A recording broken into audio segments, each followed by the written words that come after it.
I forgot to mention Steve at Zoom Bar. See, I'm already in trouble. I should have notes. Is Zoom Bar? Yeah, Yeah, and that place yeah, is I've good. known Steve. I've known Steve for like 25 years. He's a great guy. Well, I think the thing is still recording, so I'll clip that out and we'll edit it. We'll edit it into the beginning. Take 2, Joe.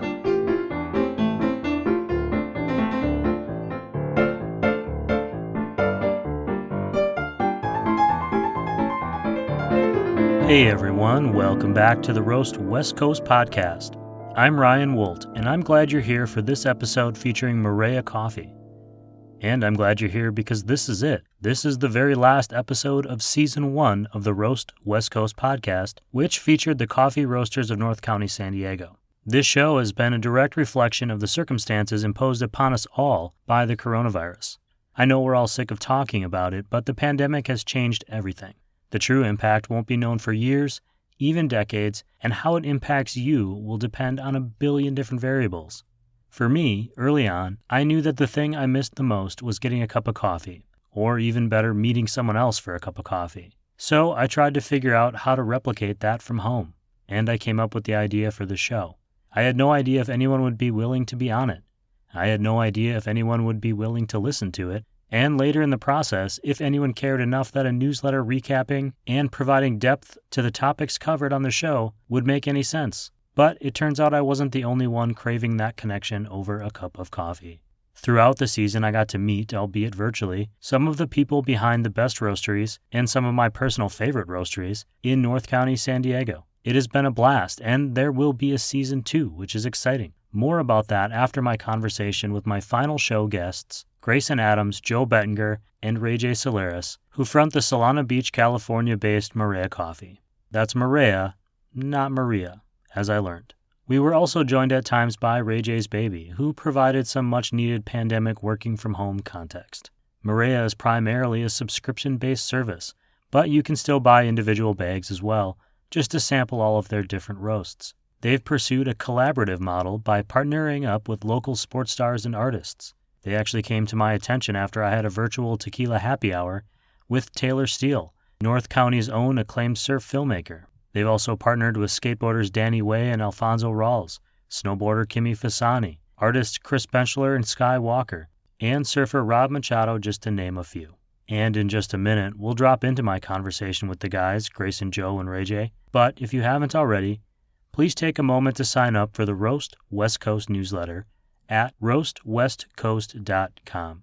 The free newsletter is great, and with it you're going to get episode recaps and show updates, and the paid subscription, which is good for a full year, is even better. Plus, I'm still running the promo subscription through January, where a paid subscription comes with a copy of Eli and Jane, the fiction novella with some great coffee drinking scenes, and with the money from subscriptions, I've been buying coffee for frontline health workers.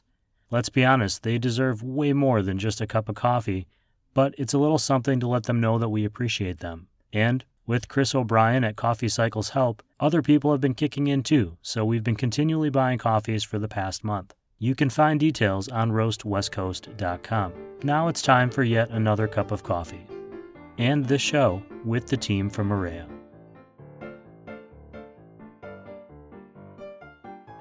So I'd say Joe, Grayson, and Reyjay of Marea Coffee, welcome to the Roast West Coast podcast. I appreciate you guys joining me today. It's great to meet you again. Thank you. Thank you. Great to meet you. for having us. Yeah, if you could just do me and us, the listeners, a favor, and just introduce yourselves and just what you do at Marea Coffee so they can place a name to the voice. I guess I'll go first. My name is Grayson Adams. I'm the CEO and one of the co-founders of, it's actually pronounced Marea, which means it's Spanish for the tide. It's good for a host to do his research and know the names of the people he's talking to. No, it's super common. Since day one, we've gotten, is it named after Marea, the island in Tahiti, or Maria, all sorts of things. So, but yeah, it's actually Spanish for the tide. So Marea is the proper way, but Marea, we just all call it Marea. So yeah, I had this idea a few years back and got together with some friends, approached Joe Bettinger, and eventually Reyjay came on board soon thereafter. And I kind of make sure that the ship is on track and, you know, our vision gets executed, what we want to do on a day-to-day basis. And these guys have other special talents they bring to the table that I won't take up too much time, so I'll just pass it on over to Joe. Cool. Joe Bettinger. I'm the, Chief Coffee Officer and CFO. I handle all things coffee, from the sourcing of the green beans at origin and getting those beans up here and imported, and all the roasting production. And that's pretty much what I do.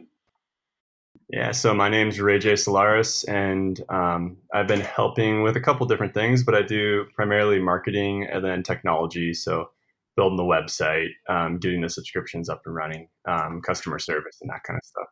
Awesome. Speaking of the website, you guys are a subscription-based coffee roasting company. There's no shop that people can walk up to and get like a latte or a cup of coffee or anything. So I'm wondering, Grayson, what was the origin idea for this? What inspired it? And then why pursue that subscription-only business model?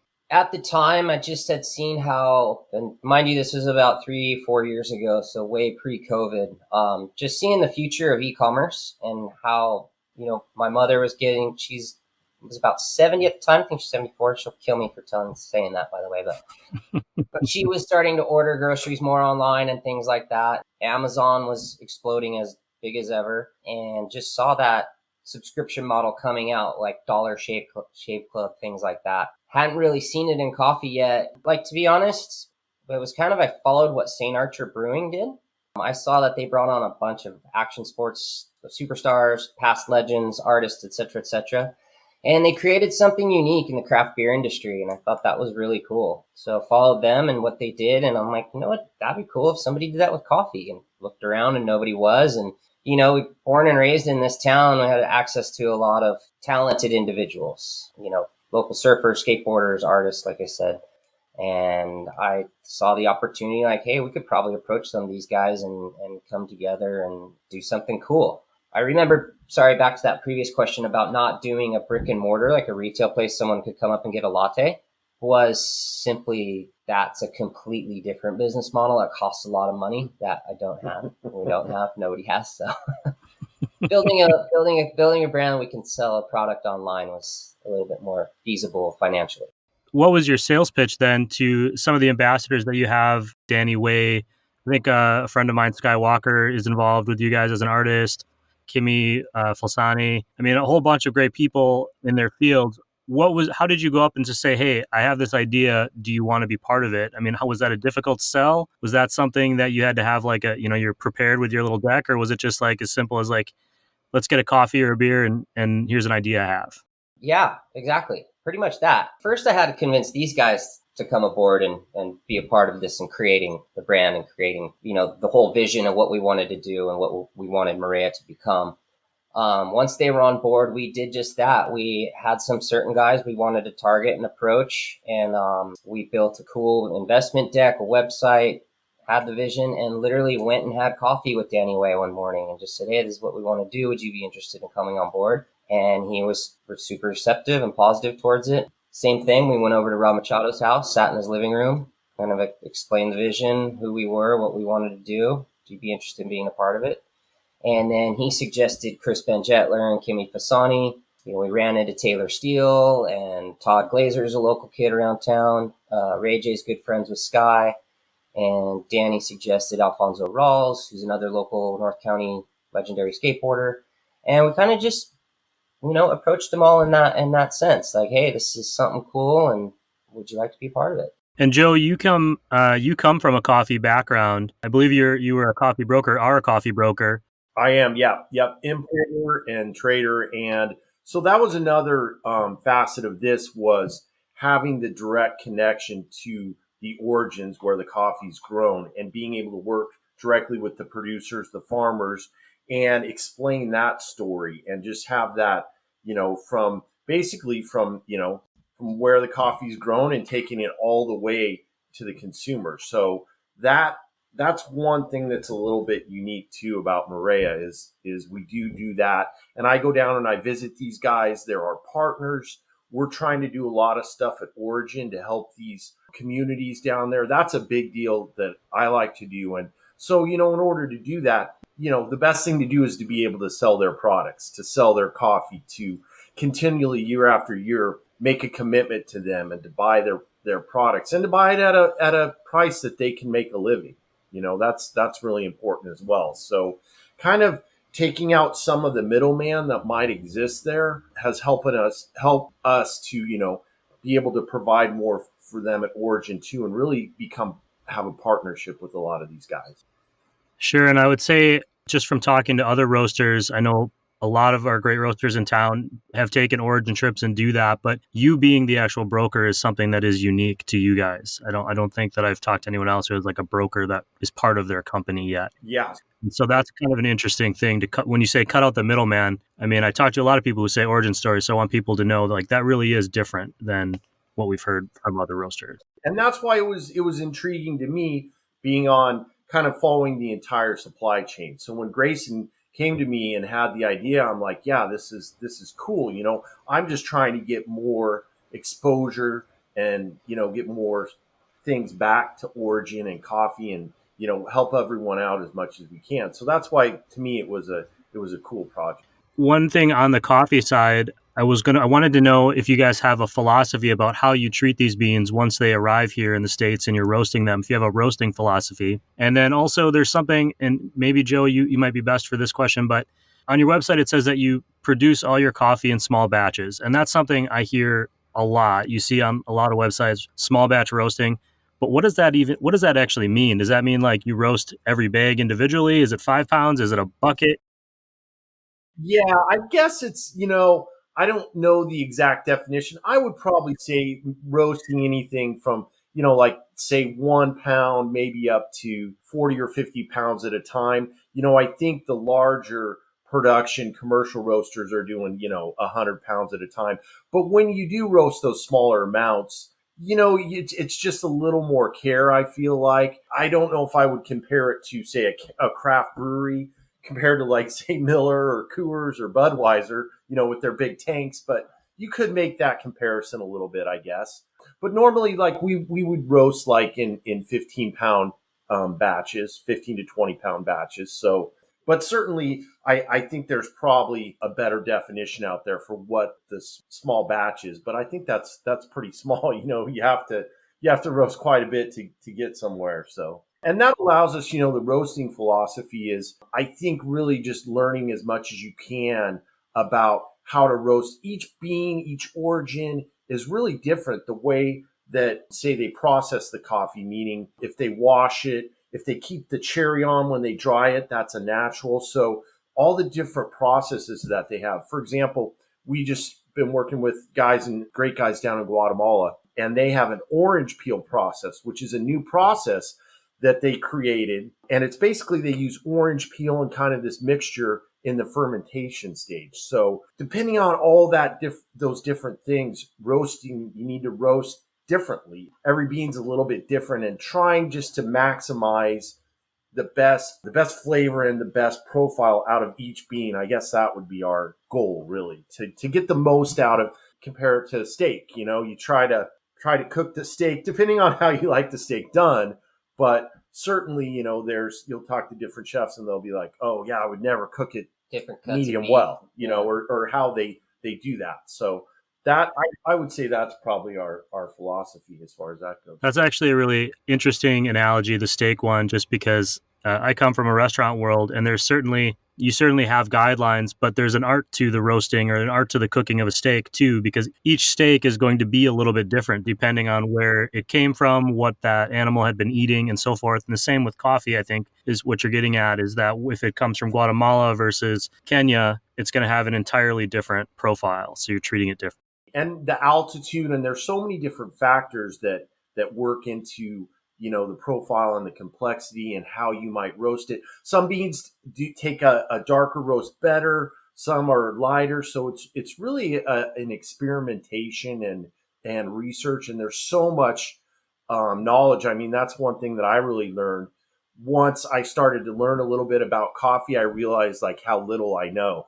So, I mean, and every time, I'll go to origin, I mean, the learning curve is just exponentially.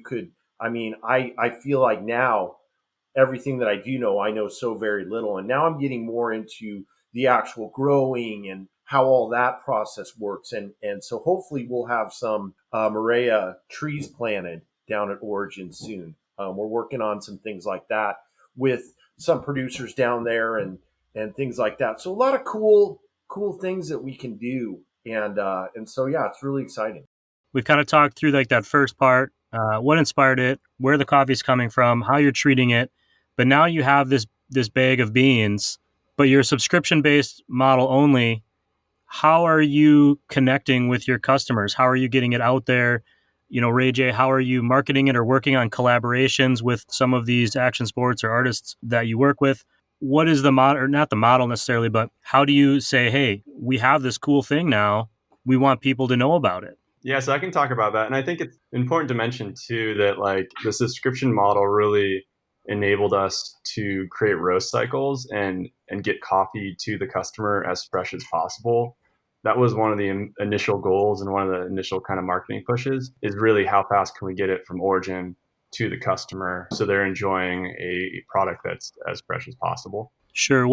Can you just real quick explain when you say roast cycle, can you just describe what that means? Yeah. Just so when we roast it, so having the subscriptions enables us to say like on Wednesday, we're going to roast a new batch of like Medio, and we're going to send it out to all our subscribers. And what that kind of does for us is it gives us the ability not to have coffee sitting for a long time.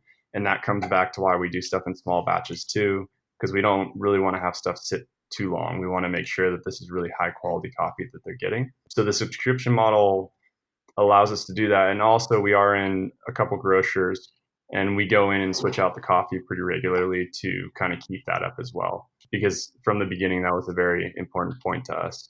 On top of that, we've actually just recently really been making a push at redoing some of the blends, which we have done. We did something with Taylor Steele called Momentum, which kind of takes beans from different parts of the world that he really liked. Oh, sorry for the kid. No, that's all right. I assume he's part of the company, or she. I apologize. Reyjay, I'll take over. I'll finish for a second. So Taylor Steele, we came up with the roast for him called Momentum. Taylor is a internationally famous filmmaker. He started off making surf movies here in Solana Beach, California, where we're based out of. And we approached him to be a part of Marea, and we came up with his individual roast called, like I said, Momentum. And kind of when we were talking with him, we wanted to do something unique. And as he's traveled all over the world, Indonesia and Mexico are two of some of his favorite places he's ever been. So Joe was like, great, I've got beans from Indonesia and Mexico, and I did some cupping with them, right? Yeah, we cupped out and kind of did some different tasting, and came up with a nice blend, a split of using Indonesia and Mexico, and it's a dark roast. That's what he liked, and those two origins do take that a little bit darker roast. They take on a nice flavor and develop the characteristics of the beans. So that's quickly becoming our most popular sale. Yeah, Taylor's an interesting guy. I had a chance to talk to him recently about his tequila venture as well. He turned us on to each other. That's right. I decided that when I grew up, I want to be Taylor Steele. Yeah. That's kind of my goal, I think. So that's kind of an interesting idea that you're creating essentially. You created a blend based on his personality and his experiences. And so then as a drinker, they are kind of connecting with those ambassadors for your brand. Is that the idea that you're getting at? That's the idea, yeah, is to come up, like we've got the Momentum and we've got Dark Room with photographer Todd Glazer, which is a very, very dark roast. Yeah, and that's Todd was our first blend, and he's very into coffee. So him and I geeked out quite a bit, doing cuppings and tasting, and I'd line up, okay, here's beans from 15 different origins, and so it was cool. It was a cool process. Because working with these guys, working with Todd and Taylor, these guys are artists and very creative. And it's just so cool to collaborate with them because they're very creative and they appreciate the process of creating something. And it was just really cool for me because I was just like, it was fun. I mean, they're just such great guys and they're fun to work with. So that's been awesome. And they're into it. That was the other thing, kind of bringing all these people together, was they all love coffee. So they're passionate about the product and the industry and everything like that. So that's cool too, because it's, just like everything. I think the more exposure we can bring, it helps everybody, and the local coffee scene and all our other roasters around here, and hopefully all of us can work together and do maybe collaborations in the future, and just do cool things to help each other out. Do you actually let these ambassadors touch your roasting machine? I feel like that could be a very particular sensitive topic. I'll let him sample the sample roaster, but not. Gotcha. Okay. Yeah. You mentioned collaborations. Are there any interesting new collaborations coming out? Or a lot of roasters I've talked to collaborate with beer brands. You mentioned St. Archer as a model for the type of business you've done. Anything like that coming out, or something that you've been working on? We've got some, as far as collaborations, we do have some, couple things. We've done stuff with Pizza Port, especially in Solana Beach with the brewer Shaner there, Josh Shaner, good friend of ours. And then we'll have some stuff hopefully here coming up in the next month or two with Viewpoint Brewing, which is in Del Mar here, and also Amplified Ales, which they're in PB, Miramar, and East Village. So we did a couple collabs with Artifacts too a few years back. Yeah, Artifacts we've worked with too. Those are great guys, Nick and Johnny, and up and coming brewers from San Clemente. So, and I think a lot of that is, for me, is I just like beer. So, I like to drink beer. Again, it's great working with those guys. Are very open, and a lot of them work with each other, and they have a really cool community. So, it's nice to collab with them, whenever we can. And we've gotten a lot of customers and a lot of good feedback from people that follow that beer world, and that the people that we've done collabs with. It's been really cool. So they'll go to events, and these guys, these beer dudes are into it. Yeah, and definitely. So they say, yeah, we used, the darkroom blend from Marea Coffee. They will come to our website and they'll buy a bag of darkroom and message us on Instagram and follow us on Instagram and things like that. So I come from a beer world as well. And one thing I would say that makes a lot of sense to me is people who are passionate about craft beer that are getting into coffee kind of have an understanding of the craft behind it and what they already are thinking about different types of hops. So the leap to think about different types of beans or origins isn't a big one for them. Yeah, absolutely. I think there's a lot of comparisons for sure. One thing I was going to say back on the marketing is when we started and continually until, COVID, obviously, we would do a lot of events, a lot of surf events, different kind of outdoor events, and also support a lot of different charities in the area, just trying to kind of connect to people and support different groups like that, locally here, a couple military charities.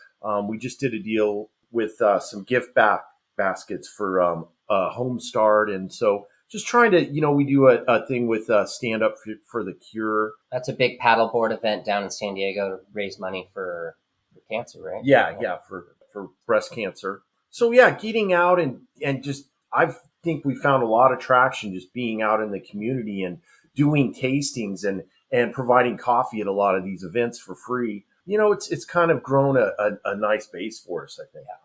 Well, you just mentioned, one of the big things that's impacted everyone is coronavirus. Being a subscription-based as opposed to a storefront, did you feel that as much? Obviously, I'm gathering you haven't been able to do as many events, or any, I'm not sure. But how did the coronavirus kind of impact you, that initial wave back in the spring? And then, how have you adapted since then? I think the initial wave was a ton of uncertainty. It was like, okay, is this going to last 2 weeks? Look, no, it's looking like it's going to last 2 months. It's not funny, but it's kind of funny that we were all thinking that at the time, right? Yeah, sure. Absolutely. And that feels like that was 2 weeks ago. But, now is it going to last 2 years? We were doing tons of events and being out doing tastings at even like Seaside Market, providing coffee for the Ramachado Foundation down. They do beach cleanups down at Seaside. So yeah, when that all hit and we realized, okay, can't go to the grocery store, people aren't going to coffee shops, everything's going to start getting delivered. That's what we are. We need to ramp up our online approach, sales, Instagram ads, Facebook ads, et cetera. So we did see spikes in that for sure. That's e-commerce, you get what you pay for. So, but ads aren't free. So It's just a different approach to marketing, I would imagine. mm-hmm. Speaking of that, what is the best way for people to support your brand? You know, is it setting up subscriptions? Is it following and sharing? I mean, what are ways that where are people going to find you, and how would you say this is an introduction to Marea, and this would be the best way to keep us thriving during what's still an uncertain time? Reyjay, you want to handle that one, or is baby still out? Baby's going crazy.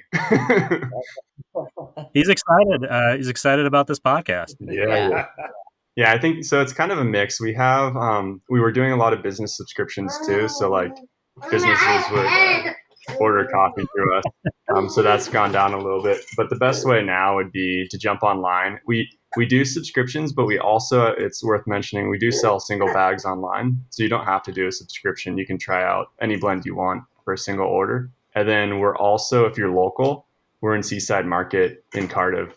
We're always up for kind of showing some support for the local grocery stores too. Anything else that we haven't covered that you think it's important for people to know about your company? Yeah, we definitely have an incredible team of athlete ambassador, artists, co-owners that are part of our brand.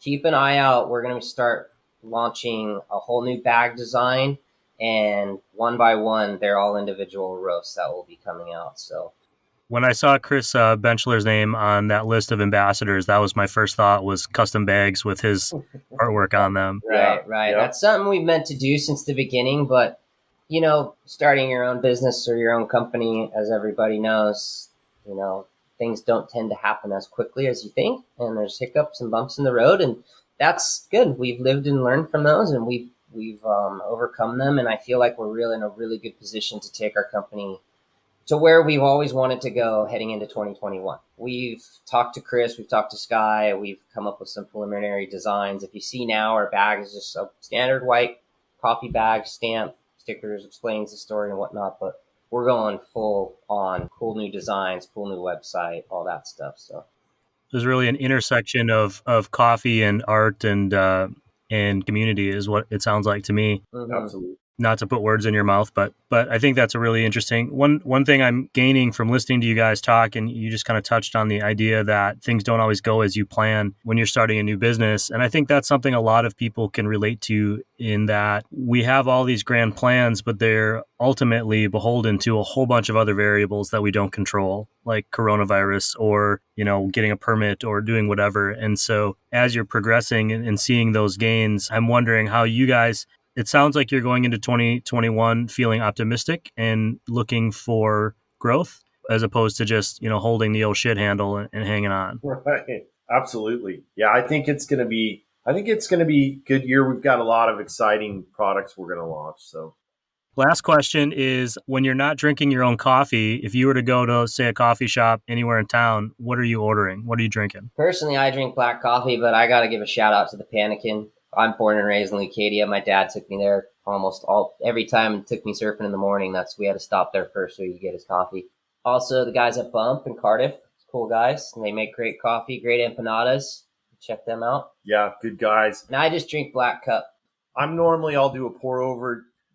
Achilles Coffee downtown. They do great. King's Craft in Poway. They're awesome. Jaunt in Miramar, Jaunt Coffee Roasters. They've got a nice setup there. Man, there's just so many great shops all around San Diego.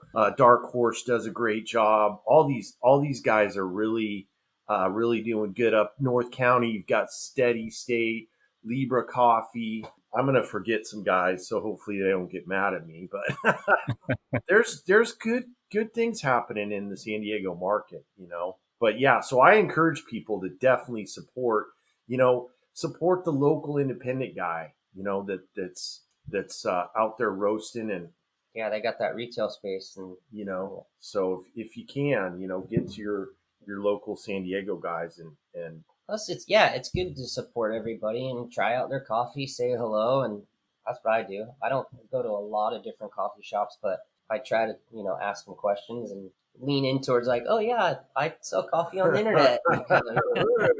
They're like, get out of here. Get out of here. Yeah, get out of the shop. Right. Reyjay, I was just asking them, if you're not drinking your own coffee and you just stop by a coffee shop, what are you drinking? I'll back what Joe kind of said. I go to a steady state. I'm actually in Oceanside.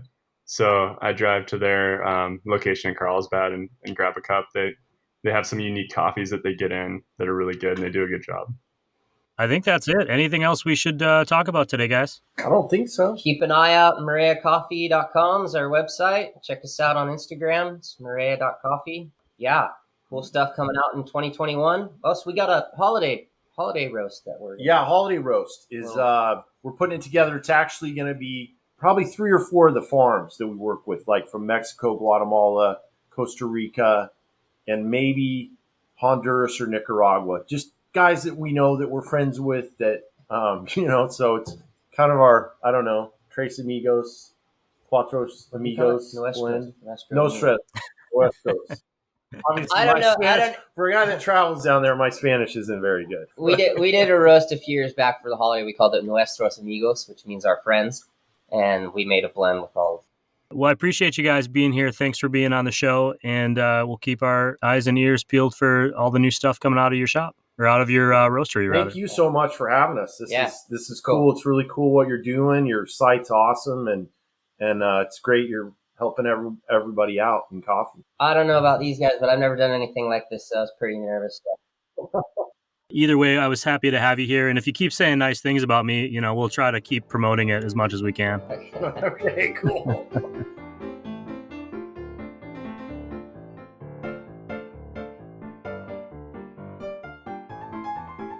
A big cheers and a thank you to Grayson, Joe, and Reyjay for taking the time to talk to me. A few months ago, I ordered several of their roasts to try and was pretty stoked, especially about the Momentum blend. It was my personal favorite. I'd like to thank all of you for listening to this episode and all of the episodes of the Roast West Coast podcast this season. We've met a lot of great coffee roasters, entrepreneurs, and leaders, some of whom Steady State Roasting in Carlsbad, Ironsmith Coffee in Encinitas, and Zumbar Coffee and Tea became sponsors of the show, which enabled me to add the Coffee Smarter segment to the series. It would have been a much shorter show without their support, for which I'm eternally grateful.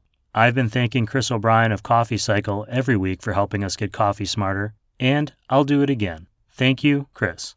Please stop making fun of me. He'll be back in Season 2 with more coffee knowledge, and we'll be expanding our horizons outside of North County, San Diego, to bring you more roasters, interview coffee farmers, and explore more of the leaders pushing coffee and coffee culture forward.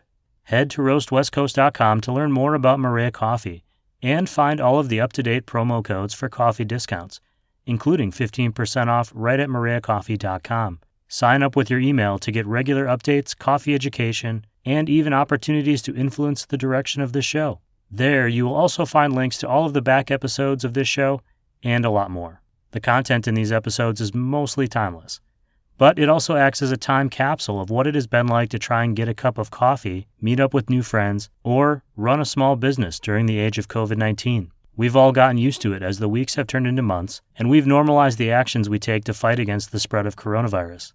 But looking back at some of the conversations I've had this year over video chat, or putting my mask on to pick up coffee, or wiping down a package filled with delicious roasted beans, reminds me that this has been anything but normal. So I'd like to thank all of you being willing to try something new and for putting up with me for the past few months. If you've enjoyed this show and want to share it with a coffee-loving friend or someone who's passionate about entrepreneurship, just let them know that they can search for Roast West Coast on any of the major podcasting platforms, including Apple, Spotify, Amazon Music, or even subscribe to the YouTube channel. You could even stream it on thecoastnews.com. They have been great local partners of this show, and I appreciate their willingness to support this project. If you're listening on Apple Podcasts, please consider leaving a rating and review. It really helps listeners find a new show like this one, and I thank you for helping us spread the word.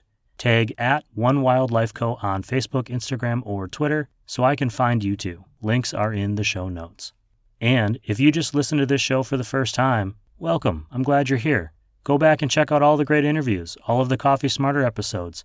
Finally, please support your local coffee roasters and coffee shops. Most offer subscriptions if you never want to run out of coffee. Quite a few offer free shipping even.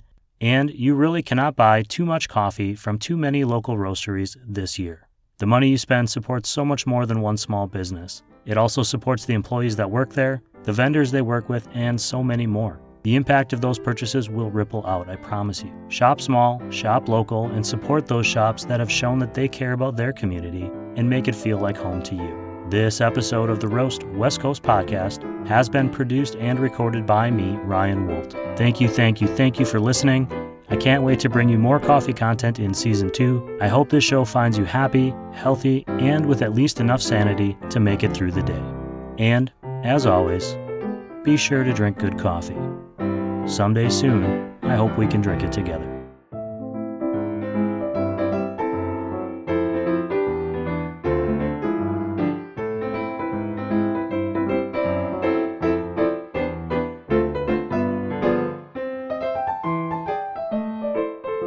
Yeah, absolutely. And that's what we say. There's a saying kind of in my world. It's like there's a home for every coffee, right? Even the Ohio Turnpike coffee to the $25 a cup coffee.